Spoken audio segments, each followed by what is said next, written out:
zure aitita mama horiek amaren Mirenen aitita mamak esan duzun, Illorretakoa zirela, herri handikoak, eta Durangora etorri zirela, eta Durangon izan zirela batzokiko nortzu ziren, esango dituzu izenak, aitita Monika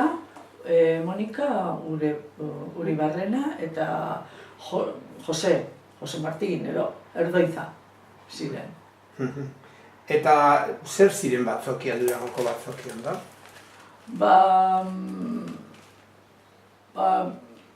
Toki bat, ez dakit, bilerak egiteko eta hola, eta baita taberna antzerako, ez dakit, igual gaurko elkarte bat bezala edo, da han egon ziren, igesa egin arte.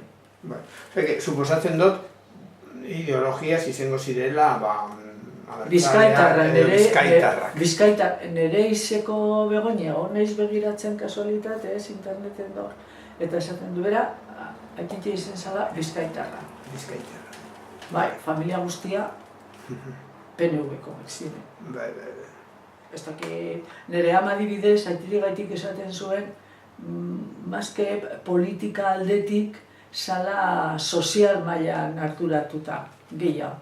Eta adibidez, Durangon, Eskurdi eta beste kafeteri bat, kafe bat zegoen oso bereziak hor batzen zirenak berba egiteko eta diskutitzeko eta hor junte asko goten zen. Eta hor begoten zala gure aitite diskutitzen eta eztabaidatzen egoerari buruz. Baina nire esaten zuen adibidez, bera uste dauela sozial mailan gehiago arduratuta zegoela politika baino, bereizten zuen.